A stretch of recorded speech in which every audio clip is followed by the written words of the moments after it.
Hi everybody, David Singley here, coming to you from my fine hotel room in Buffalo, New York. It's, what is today, Wednesday, June the 5th, 2024, and I thought I'd give you a little guitar lesson for the guitar part for a song of mine called Some Other Song.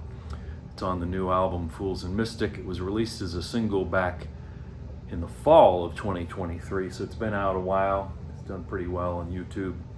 Fairly well on the streaming services. It's gotten some radio airplay, so I thought I would show you how to play it. It's an example of finger picking, getting a little bit of that chicken picking stuff with ghosted notes. It's not really very complicated. It's very, very repetitious, and it's a song where the verse and the choruses are almost completely identical in terms of the chord progression. The main four-chord chord progression of this, and this in the key of A, is A, G, D, and C. And all four of these chords are what we call power chords, or just sometimes they're referred to as five chords. So A5, G5, D5, and C5, meaning that the only pitches in this chord are the root and the fifth. And in each case, in this particular tune, the voicings are root 5 root. So there's the A chord, A, E, A. G chord, G, D, G, and so on. The D chord, D, A, D, and then the C chord, C, A, G, right? So just 1, 5, 1 of those four chords. Now there's a little lick that happens at the beginning of each new chord. It's that. So on the A chord, it's a C, C sharp, and then the rest of the chord, the fifth and the root.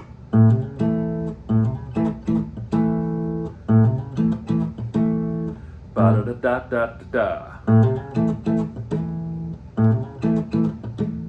And probably the most important note of that is the one that the pitch that we don't really hear. It's so short, it's choked, and that's a ghost note. It's sort of there, but it's not really there. We don't really ever hear the pitch, and I'm plucking it with I believe my index finger, or am I using my thumb? Yeah, I'm using my thumb. And I'm striking the fifth string, but I'm muting it with some part of my left hand. Then I play the G5 chord, and then I do the same thing over the D chord. It's the same thing as it was over A. Transposed up a fourth now. So fingering's a little different because we're on a different set of strings. We got that little curly cue between the third and the second finger. That's a problem for a lot of guitar players. It's something I really recommend that you get used to, and get used to the idea that you can have 1 5 1 there and then 1 5 1 here, and you look at the guitar graph and it's different. That's the guitar, folks. There's multiple fingerings for the same pitches. It just depends on where you are at on the instrument and which strings you're playing. But it really does need to become a part of your thought process, that if you want a certain group of pitches, you know how to play it wherever you happen to be on the neck at the time. So that's pretty much the basis of the tune. It's almost the entirety of the verse is just this A lick, and then the G5 chord, and then the D lick, and then the C5 chord.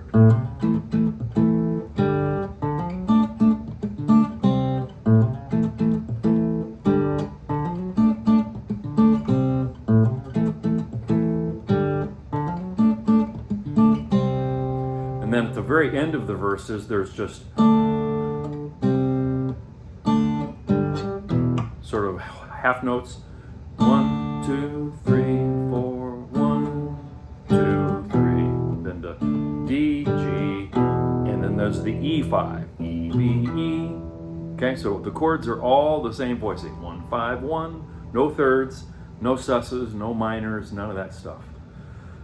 So that's the verse, and then the chorus is pretty much the same thing, except now we've got a little something in the middle of the phrase that happens using the same chords that I've already taught you. So the verse goes, some other song, please play instead. Something from my early teens, so I can bang my head. And then we do the same thing again.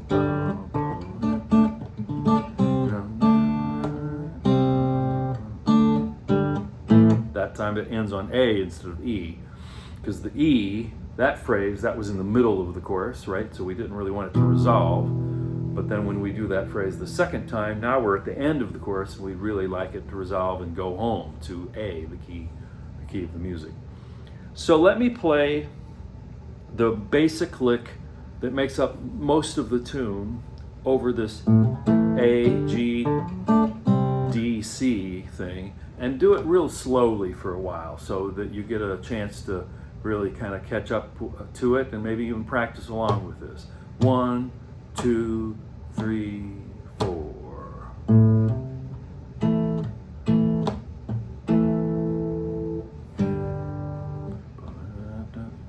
Sorry.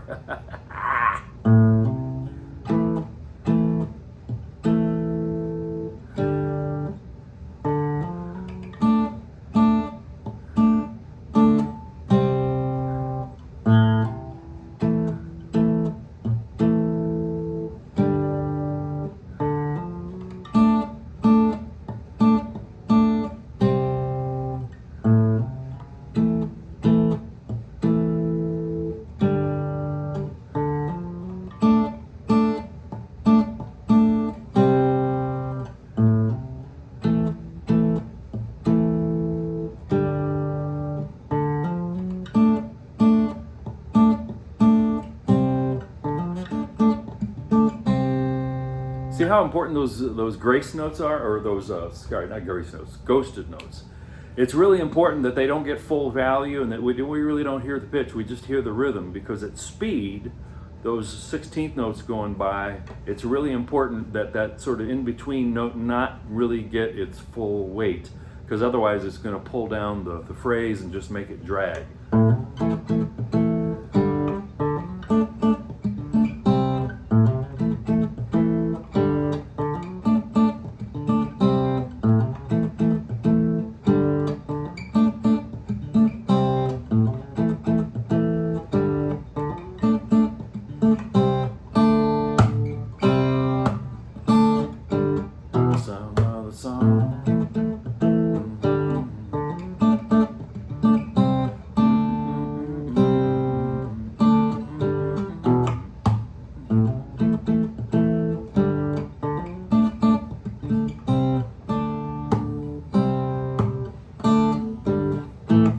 It's really quite easy. It just takes a little practice to, get that coordination going in your fingers, getting that grace note to be just exactly where it needs to be. But I find that adding that in there, again, really keeps the time solid and really keeps it from dragging or from rushing.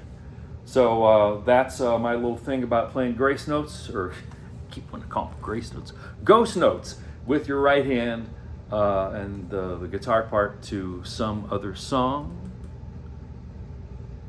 We cool? I'm looking on the wrong side of there we are. There's the camera right there. All right, there you go. Happy practicing. We'll see you later.